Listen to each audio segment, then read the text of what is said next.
Hola, ¿cómo estás? En Astrología para Gente Apurada esta vez te quiero hablar del clima. Cuando muchas personas piensan que la astrología es una especie de mancia, una especie de oráculo, una creencia mística, folclórica, religiosa, espiritual que no se fundamenta.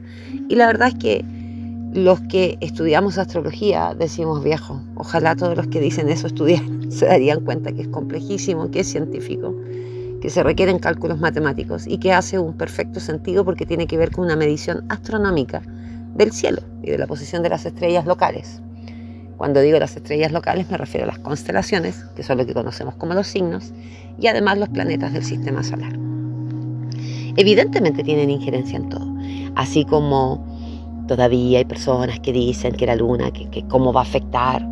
Pero tú hablas con un marino y un marino te dice, por supuesto que tenemos que considerar las fases lunares para saber si vamos a tal lugar o no, si tomamos tal distancia o no, si navegamos en alta mar o no. Pregúntaselo a un agricultor. El agricultor te va a decir, por supuesto que tenemos que considerar las fases lunares, tanto para cosechar, como para plantar, como para podar. Y muchas personas que se cortan el cabello acorde a las fases lunares y tienen un cabello precioso te van a decir, por supuesto que hace sentido. Y si Steiner estuviera vivo, también te diría, pero por favor, ¿no han leído acaso mi tratado sobre cultivo biodinámico? Búsquelo por ahí, Rudolf Steiner. Y entonces, obviamente, tenemos que ir considerando la posibilidad de que las cosas que nos cuesta creerlas precisamente porque no sabemos de qué se trata y, como se dice de manera simple, tendemos a hablar de cosas que no sabemos, pero refiriéndonos a los subtítulos. Es como a veces poníamos el ejemplo de tú vas en el auto, vas en una micro, vas en algún medio de transporte y hay varios kioscos con diarios, ¿no es cierto?, con grandes titulares. Y tú a la pasada, así muy rápido, lees estos grandes titulares y crees que sabes de qué se trata la noticia.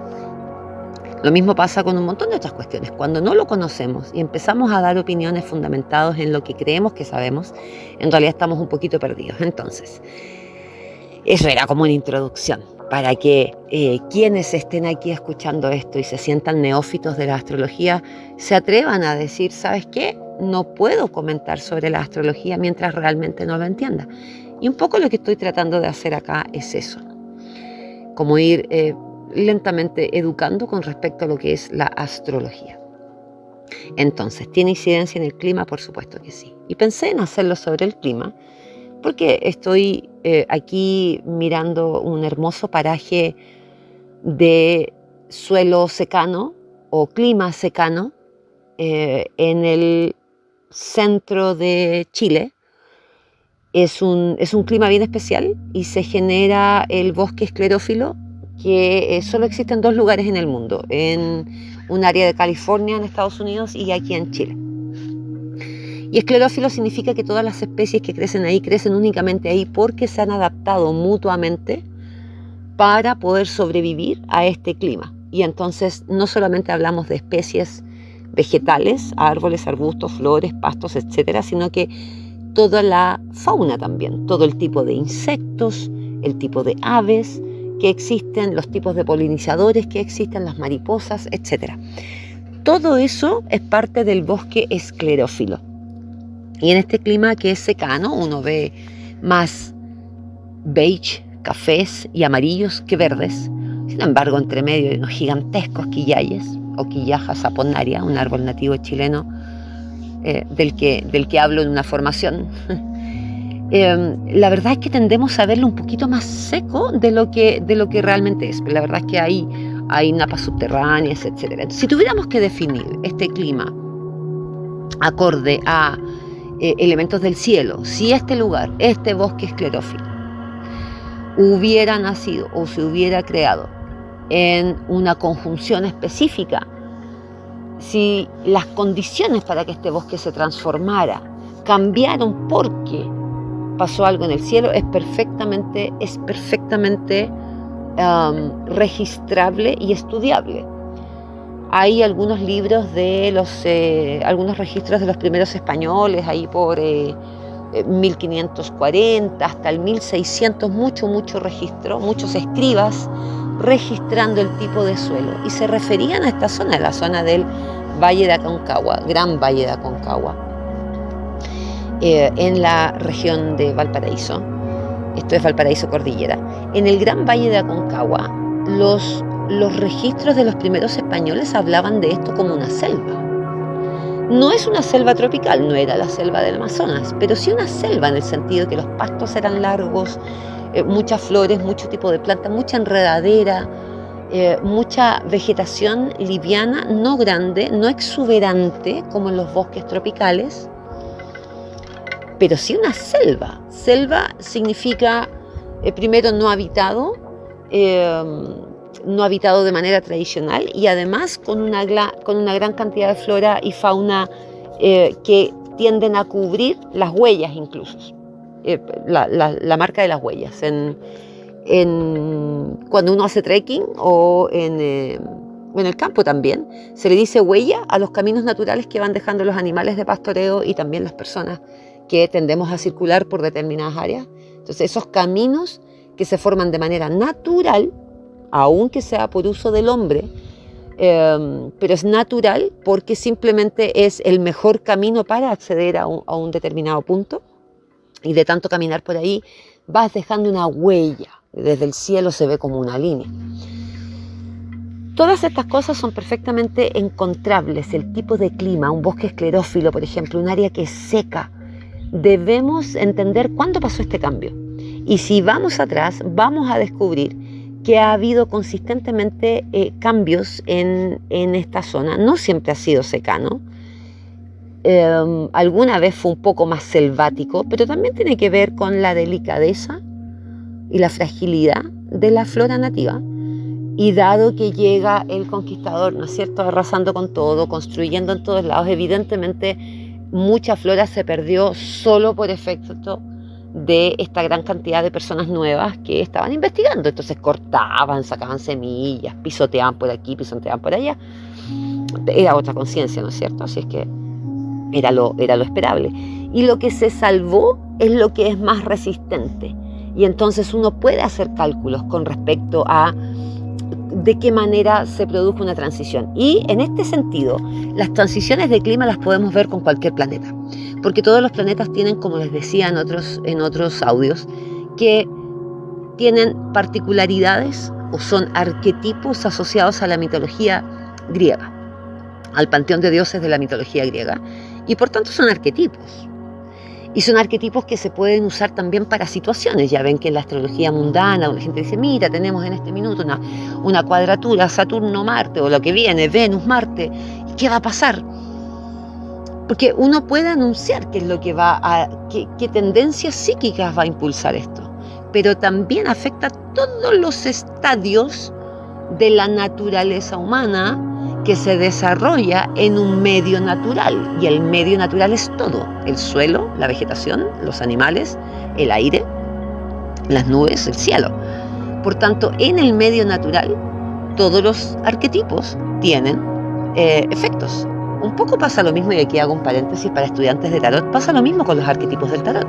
Son arquetipos. Entonces si alguien pregunta por una persona, buscamos los elementos de ese arquetipo que se asocian a la pregunta. Pero si me preguntan por una situación, aunque esta carta también habla de persona, también la puedo encontrar para una situación.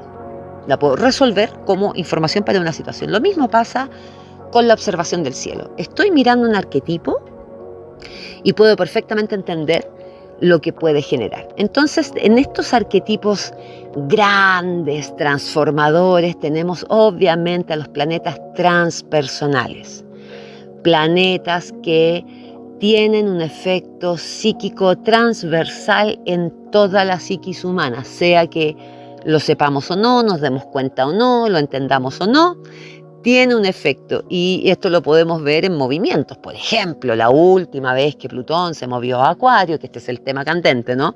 La última vez que Plutón se movió a Acuario, resulta que tuvimos revoluciones en todo el mundo. Era lo que estaba moviendo en ese momento. ¿Qué va a mover ahora? Revolución también, pero ¿en qué sentido? En el sentido de las cuestiones que están estancadas en la humanidad de hoy día, 250 años después. Y por tanto, estos planetas grandes, ya sea que lo sepamos o no, tienen un efecto sobre generaciones completas. Generaciones completas nacen con, por ejemplo, ahora, durante 20 años, generaciones completas van a nacer con Plutón en Acuario. Por lo tanto, es una nueva humanidad. Es literalmente nuevos humanos. Pero también los que ya estamos aquí, que tenemos tenemos a Plutón en Capricornio, o lo tenemos en Libra o en Virgo, dependiendo de cuándo nacimos, dependiendo de la edad que tenemos. En mi caso lo tengo en Virgo. Entonces, obviamente son generaciones completas. Por lo tanto, toda mi generación tiene a Plutón en Virgo.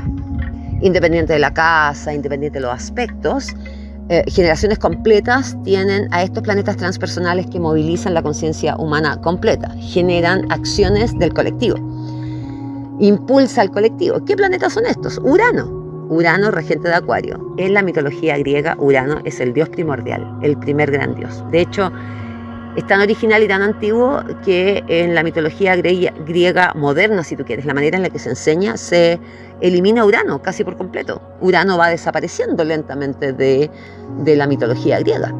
Pero ahí está, y los astrólogos no lo podemos olvidar, porque es un planeta transpersonal que moviliza cambios futuristas, cambios visionarios, por eso que también rige las tecnologías. En toda época rige las tecnologías porque es lo visionario, es el futuro. Es un aire frío eléctrico que genera cambios de manera sorpresiva, muy rápida y de manera muy intensa. Hay una capacidad en lo individual de disociarse incluso de la emoción para tomar decisiones objetivas, por ejemplo. Pero en términos del colectivo, genera cambios profundos. Y por supuesto que puede movilizar el clima, puede cambiar el clima. Por supuesto que sí. También tenemos a Plutón, como ya sabemos, un planeta gigante, enorme, que se demora tanto en dar la vuelta, que evidentemente moviliza generaciones completas. Y también tenemos a Neptuno. Neptuno y Plutón son hermanos junto a Júpiter, pero Júpiter no es uno de los planetas transpersonales, es uno de los planetas benéficos, pero no demora tanto como los otros. Por lo tanto, si bien tiene un efecto sumamente benéfico permanentemente en todas las personas, independiente de su posición en la carta, siempre es benéfico. Aunque esté muy tenso, de todos modos no genera procesos tan oscuros. En la mitología son 3 hermanos. Son los hermanos Plutón, Júpiter y Neptuno. Son los 3 hijos de Saturno-Cronos. Esa es la mitología. Entonces, estos 3 planetas obviamente son tan grandes que generan transformaciones. Podemos hablar de cambio climático y podemos decir es culpa del humano, es culpa de las transnacionales. Da lo mismo. Hace 100 años atrás, cuando a nadie le importaba el cambio climático, astrólogos dijeron, en 100 años más vamos a poder observar cambios importantes en el clima. Pero no desde la visión del miedo, no desde tenemos que cuidar, porque en ese tiempo, hace 100 años atrás, no estaban claros de que toda la industrialización del mundo iba a generar a la larga una problemática climática. Pero sí habían astrólogos que lo sabían, pero no porque, de nuevo, no porque fueran brujos, no porque supieran que vamos a estar aquí al borde de que el mundo se va a acabar, que no sé qué, que el agua, que los recursos, no. Es porque todo está en movimiento siempre y porque determinados movimientos del cielo sí son predecibles en el futuro y sí podemos adelantar. Podemos adelantar cómo va a estar el mercado financiero, podemos adelantar cómo va a estar la situación política internacional en general. Porque somos una conciencia sumamente rica, profunda y compleja. Por lo tanto, las cosas no se pueden transformar en cuestiones de sí o no, en cuestiones simples, en respuestas simplistas. Todo va a ser así o nada va a ser así. No, es complejo, pero sí podemos observar tendencias. Entonces, ¿por qué es importante que grandes empresarios, por ejemplo, hagan consultas astrológicas? Porque tomar decisiones o no es sumamente importante. Yo hace poco vi a un empresario y vimos que, por ejemplo, de manera muy, muy específica, no era conveniente para él hacer nuevos socios femeninos durante su revolución solar, es decir, durante el año de su cumpleaños, hasta de cumpleaños, ese es el año de cada persona, esa es la revolución del sol, la vuelta del Sol, y no le convenía hacer sociedades con mujeres. Pero resulta que el año anterior, es decir, no estaba esa tendencia. En ninguna parte decía, no te conviene. Decía como que estaba abierto, estaban buenas las condiciones para en general hacer negocio. Y entonces me llama y me dice, oye, tú me dijiste que el 25 no podía hacer negocios, pero ahora se me presentó la oportunidad de hacer una sociedad con una mujer y es un negocio importante. Entonces le dije, el 25 venía con una dificultad. Es decir, cualquier cosa nueva con mujeres que hagas el 25 va a tender a no funcionar, no va a tener sustento. Y entonces se va a desarmar. Pero no decía nada, 2024, por lo tanto, dale para adelante. Y no es que en el 25 se va a caer, en el 25 decía acciones nuevas en este sentido. ¿Sí? En política también podemos saber qué decisiones tomar y qué decisiones no tomar. También tengo una consultante que es una médica y ella también, bueno, al igual que todos los profesionales, pongo estos ejemplos que son los que voy recordando, pero muchos profesionales hacen consultas profesionales. ¿Me conviene o no aceptar ese ascenso? ¿Me conviene o no mirar esta otra opción de trabajo? ¿Me conviene o no seguir estudiando para los proyectos que tengo? Y entonces es muy interesante porque podemos ver cómo es que la predicción, si bien fue la astrología tradicional antigua 100% predictiva, y hoy día obviamente estamos en un punto de lo evolutivo en donde estamos mirando al ser humano en la interna, eso no quita que todavía podamos hacer predicción. Desde la conciencia nueva, desde la conciencia de que no necesito estar sabiendo exactamente cada cosa que va a pasar en el futuro para poder actuar. Debo ser capaz, como humano consciente, de vivir en el presente, de estar presente, de conocerme y de sumergirme en mí constantemente para estar en mí, para limpiar cualquier filtro de creencias limitantes. Eso también se puede hacer con la carta natal porque podemos ver dónde están esos elementos. Y entonces, volviendo al clima, sí podemos predecir clima, sí podemos saber si es que un lugar determinado va a cambiar o no. Se levanta una carta de un evento. Una carta de un evento es un mapa. La carta astral es un mapa, el mapa psíquico de la persona. El mapa psíquico de un evento, un país que acaba de nacer. Un mapa psíquico de un evento, una empresa que acaba de nacer. Y entonces ese mapa va a indicar las tendencias de este evento. Y este evento es un país, este evento es una empresa nueva, este evento es un proyecto, este evento es un matrimonio, por ejemplo, aunque ahí hay otros tipos de cartas para hacerlo, pero en definitiva siempre podemos levantar un mapa de eventos. Los mapas no son solo para personas, también le hacemos mapas a los países, le hacemos mapas a las empresas. Desde ese punto de vista espero haber aclarado algunas cuestiones con respecto al clima. Sabemos que el clima va a cambiar, pero tiene que ver con Urano, el cambio más grande. Todos los otros cambios asociados obviamente están también siendo promovidos y provocados por todas las otras conjunciones de planetas importantes que cada uno desde su información arquetipal está aportando un poco de esa energía arquetipal. Por lo tanto, todo está involucrado en el cambio del clima, porque el clima es un evento psíquico también es un evento asociado a la psiquis del colectivo. Voy a profundizar más sobre ese tema en otros programas que voy a hacer, no de astrología. Si hay dudas con respecto a eso último que dije, lo podemos conversar, me pueden escribir y les puedo ir contando más detalles, pero no es directamente asociado a la astrología. En cualquier caso, lo importante es que el clima está asociado al estado psíquico humano y por eso que no debe sorprender que podamos hacer predicción climática, como ya se hizo hace 100 años, con respecto al clima. Siempre lo podemos hacer, porque el clima, el ambiente, el entorno invisible que moviliza elementos del mundo natural, es parte de nosotros. Y nosotros, aunque no lo queramos, somos parte integral del mundo natural. Con eso los dejo por hoy, espero que les guste y estamos en contacto prontito. Abrazos.